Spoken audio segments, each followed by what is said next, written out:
Just a few years after Pascal, the German Gottfried Wilhelm Leibniz, co-inventor with Newton of calculus, managed to build a four-function addition, subtraction, multiplication and division calculator that he called the stepped reckoner, because instead of gates it employed fluted drums having 10 flutes arranged around their circumference in a stair-step fashion.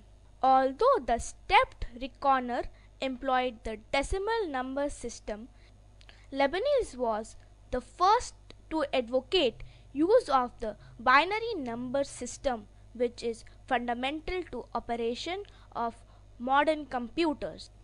Leibniz is considered one of the greatest of the philosophers, but he died poor and alone.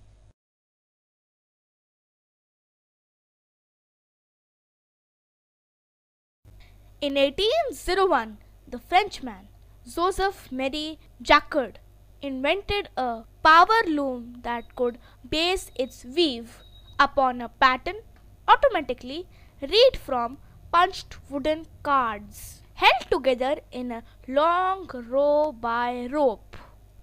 Descendants of these punched cards have been in use ever since. The picture on this slide shows the Jacquard's loom showing the threads and the punched cards.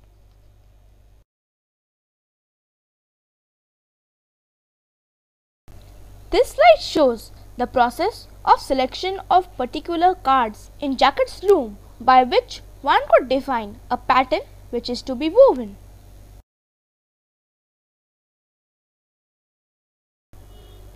This slide shows a close-up of a Jacquard card on the left hand side, and on the right hand side shows the picture of Joseph-Marie Jacquard, which is actually a woven pattern using black and white silk.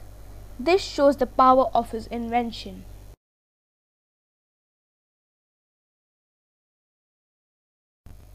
Jacquard's technology was a real boon to mill owners, but put many loom operators out of work. Angry mobs smashed Jacquard looms and once attacked Jacquard himself. History is full of examples of labor unrest following technological innovations. Yet most studies show that overall technology has actually increased the number of jobs.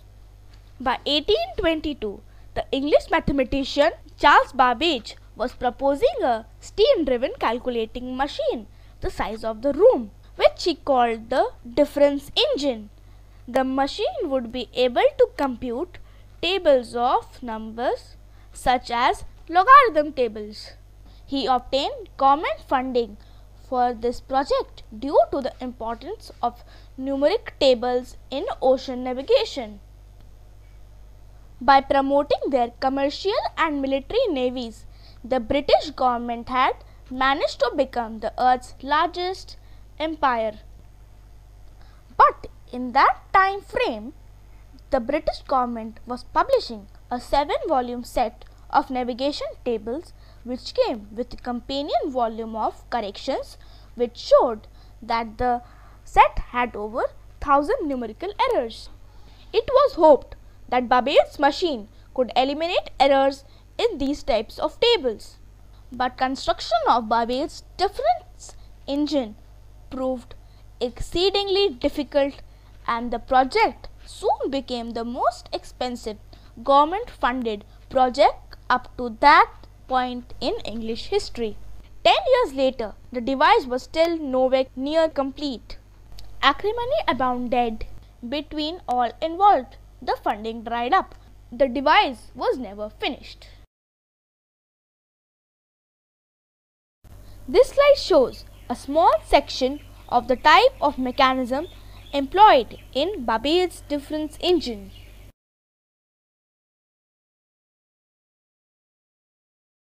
Babbage was not deterred, and by then was on to his next brainstorm, which he called the analytic engine.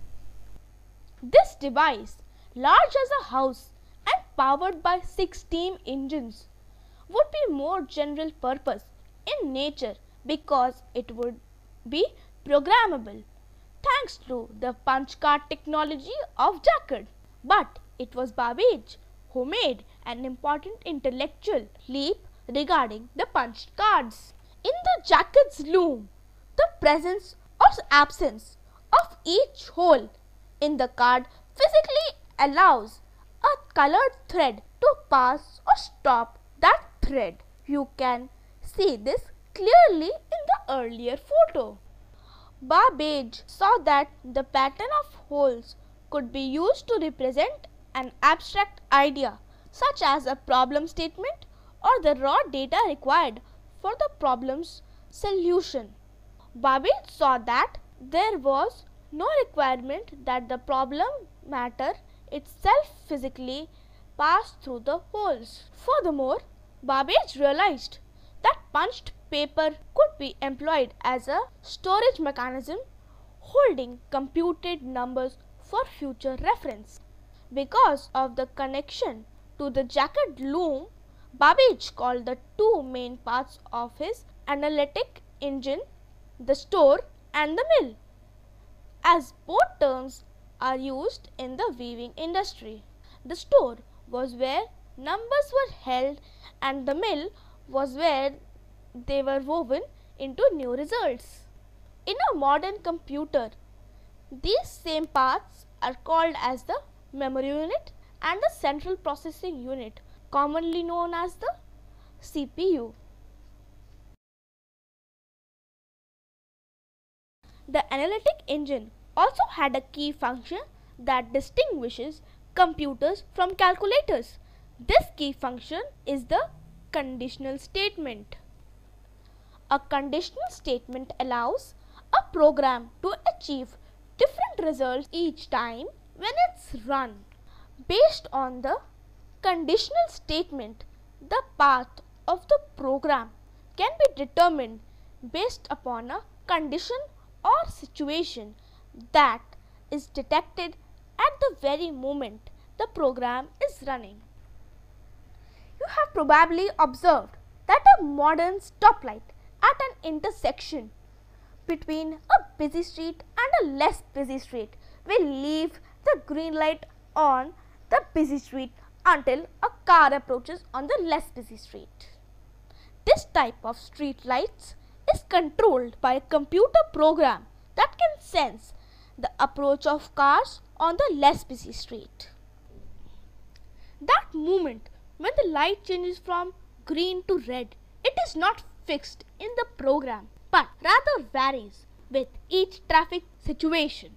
The conditional statement in the stoplight program would be something like, if a car approaches on the less busy street and the more busy street has already enjoyed the green light for at least a minute, then move the green light to the less busy street.